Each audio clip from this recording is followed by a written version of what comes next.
I'll never forget the moment my friend Laura, in her 70s, looked me in the eye and said, "For decades, I gave everything to others, my time, my energy, my peace. But now, I've realized there are 6 things I can no longer sacrifice for anyone." Does this sound familiar? If you're over 70, you've probably had moments when you felt drained, stressed, or even lost. But it doesn't have to be that way. Stick around, because today I'm sharing 6 powerful things you must protect at all costs to safeguard your health, peace and freedom in your golden years. These are the non-negotiables that can truly transform the way you live after 70.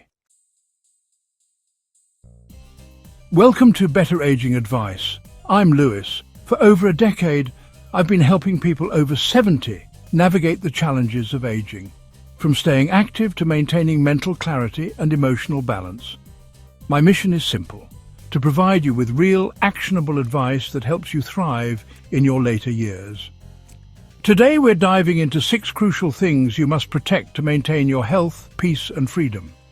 Whether you're in your 70s or know someone who is, this video is packed with life-changing tips. Don't forget to hit that subscribe button and turn on notifications so you never miss a tip for aging well.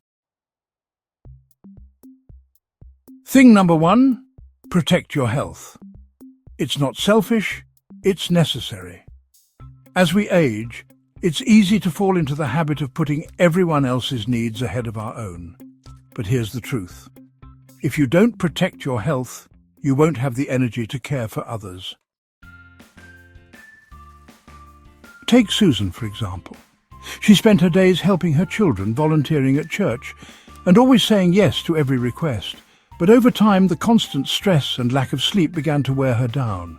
Her energy was depleted, and she started to feel constantly fatigued. It wasn't until she took a step back and focused on her own well-being that things started to change. Susan made a difficult decision: to say no to some things, prioritize rest and focus on her health with simple changes like eating better, getting enough sleep and staying active. Within a few weeks, Susan felt revitalized, happier and even more capable of supporting others. The key takeaway here? Prioritizing your health isn't selfish. It's necessary. If you don't take care of yourself, you'll have nothing left to give, and you might end up struggling in ways you can avoid. Don't wait until you're completely worn out to make a change. Remember, you can't pour from an empty cup. Your health should always be your top priority, because when you're healthy, everything else falls into place. Do you ever put others before your health? Have you found it difficult to set boundaries and take care of yourself? Comment yes or no. Let's talk about how we can all prioritize our well-being without feeling guilty. Thing number 2, mental peace over constant busyness. As we age, many of us find it easy to slip into the habit of staying busy all the time. Whether it's running errands, volunteering, or keeping up with family responsibilities, there's always something pulling at our time and energy. But here's the reality. True peace doesn't come from being busy. It comes from slowing down, saying no when necessary, and making time for what truly nourishes your mind and spirit. I'm sure many of you know exactly what I mean. Take Tom, for example. Tom is 74 and spent most of his life running around, managing a business and taking care of his family. He was always busy, always on the go. But after hitting 70, he noticed something strange happening. His mind felt clouded, his stress levels were through the roof, and he was never truly present. It wasn't until Tom decided to step back and make his mental peace a priority that things started to change. Instead of filling every moment with tasks and obligations, Tom began setting aside time each day just for himself. He started reading in the mornings, meditating for a few minutes before bed, and spending time outside in nature. These small changes didn't seem like much at first, but they made a world of difference.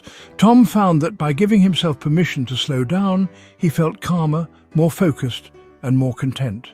His relationships improved, and he even noticed that his health began to improve as well.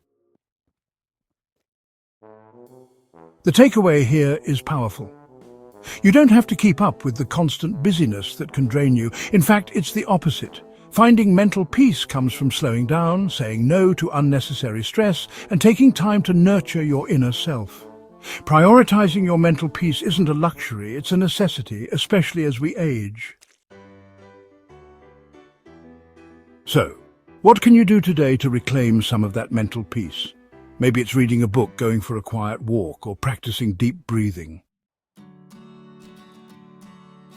Whatever works for you, remember, slowing down isn't a sign of weakness or laziness. It's a sign of strength and self-respect. How do you unwind and find peace in your day? What's your favorite relaxation method? Drop it in the comments below. Let's share our tips and help each other find more mental peace as we age. Thing number 3, emotional boundaries over people-pleasing. As we age, one of the most important things we can do is establish emotional boundaries. It's easy to fall into the trap of wanting to please everyone around us, especially family and friends. After all, we've spent our lives being there for others, and it feels good to be needed. But here's the catch. When we constantly put everyone else's needs above our own, we lose touch with our own emotions and needs. This can lead to stress, burnout, and emotional exhaustion. Setting healthy emotional boundaries is crucial for preserving your peace of mind and emotional well-being. Take Margie, for example. Margie had always been the go-to person in her family.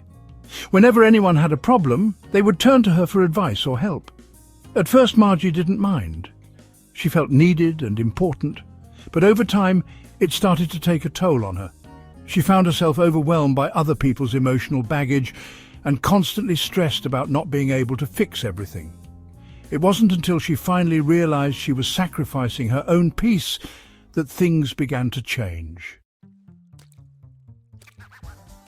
Margie made a decision to set clear emotional boundaries. She started saying no to requests that drained her, and she stopped taking on other people's problems as her own. It wasn't easy, and there were some difficult conversations, but the results were life-changing. Margie regained control of her time and energy. She felt lighter, happier, and more at peace. And importantly, her relationships improved because she was no longer overextended, and people began to respect her boundaries. Emotional boundaries aren't about being selfish. They're about self-care. It's okay to say no, and it's okay to protect your emotional space. When you put everyone else's needs ahead of your own for too long, you'll eventually run out of energy. But when you take control of your emotional well-being, you can be there for others in a healthier, more balanced way. The key here is to remember, you can't pour from an empty cup. If you're constantly trying to please others and neglecting your own needs, you'll eventually burn out. Setting emotional boundaries is a powerful way to regain control over your life and preserve your mental health. If you're finding this helpful, don't go anywhere. Habit number 6 might be the most important one. Stick around for more advice that can change your life. Thing number 4. Time for yourself over obligations. As we age, one of the most valuable things we can do is reclaim our time. When we're younger, it's easy to fill our schedules with obligations, commitments, and responsibilities. But after 70, we need to shift our mindset and make time for ourselves. Time is precious, and we must use it wisely, investing in ourselves, our hobbies, our relaxation, and our health. This doesn't mean being selfish. It means honoring the time we have left and ensuring that we're living in a way that truly brings us joy and fulfillment. Take Jim, for example. Jim is 75 and spent much of his life saying yes to every request, whether it was helping a friend move, attending every family gathering, or volunteering at the local church. He always felt guilty if he didn't do what others asked of him.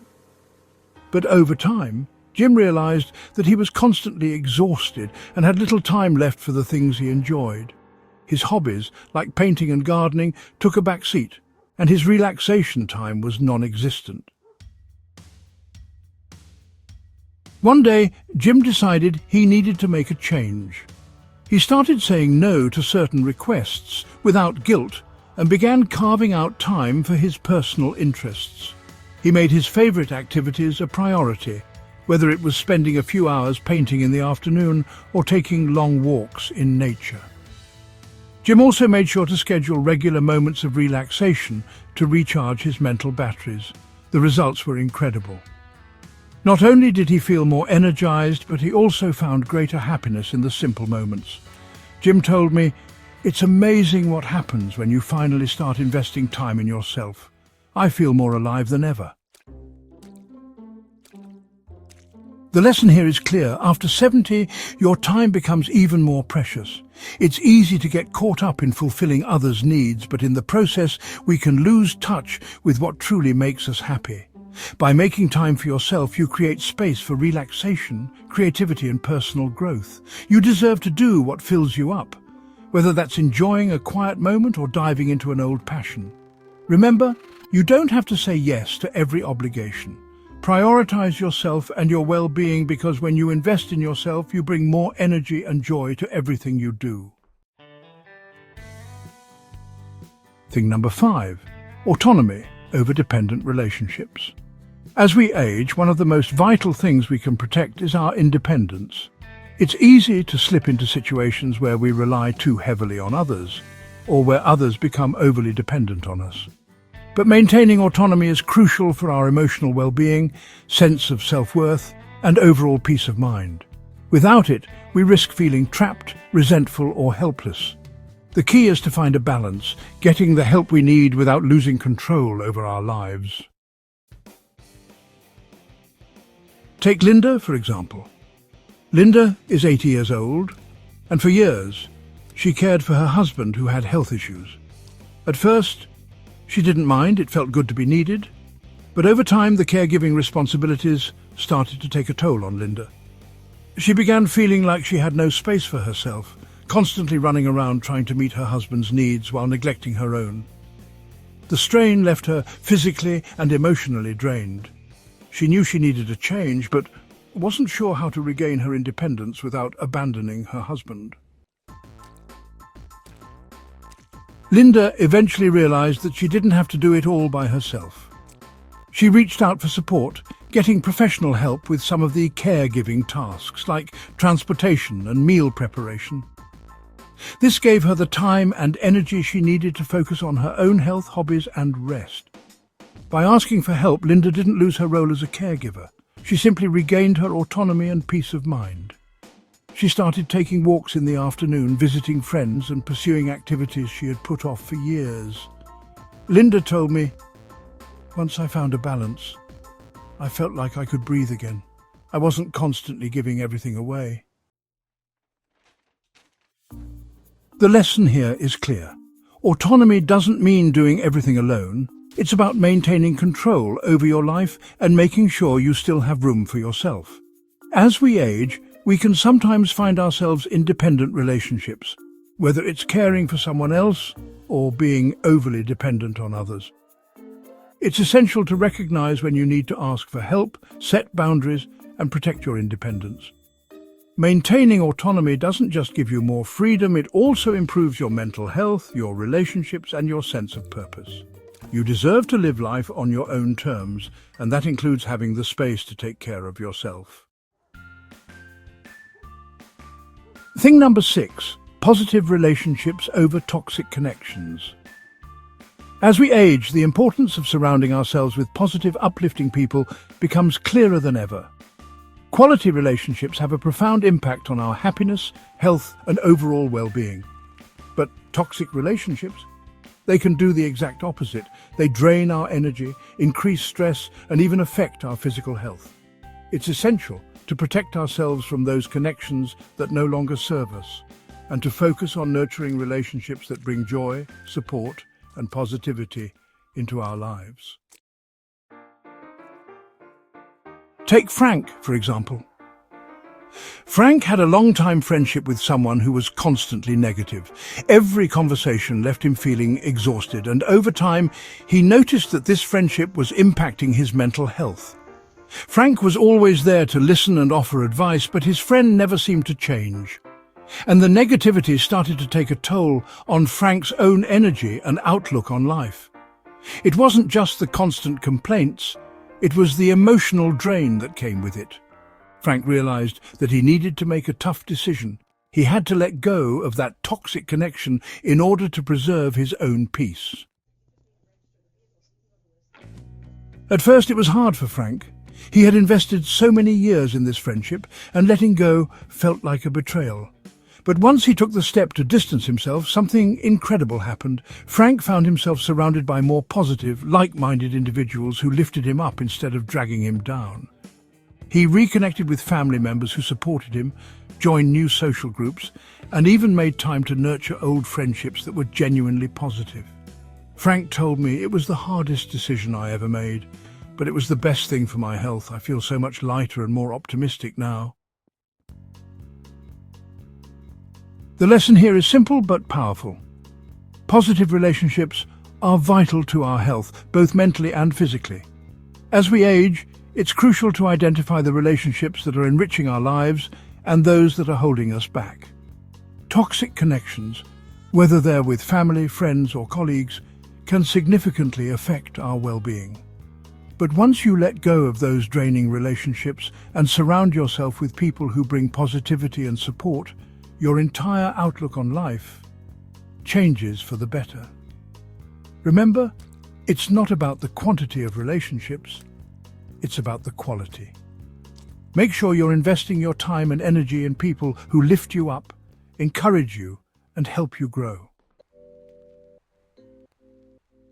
Let's quickly recap. The 6 things you must never sacrifice are your health, mental peace, emotional boundaries, time for yourself, autonomy, and positive relationships. These are the pillars that protect your well-being and empower you to age with strength and purpose.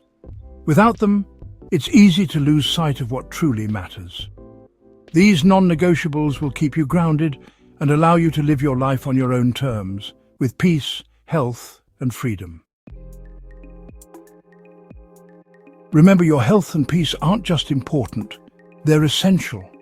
You've spent a lifetime caring for others, building relationships, and managing countless responsibilities. Now, it's time to protect what you've earned. Your happiness and well-being should always come first. Which of these 6 things will you protect starting today? Let me know in the comments. I'd love to hear from you and start a conversation on how we can all prioritize what really matters as we age. If this video was helpful, please give a thumbs up, share it with someone who needs to hear this, and don't forget to subscribe for more tips on how to age well. Next week, I'll share a secret to staying active and strong after 70. Don't miss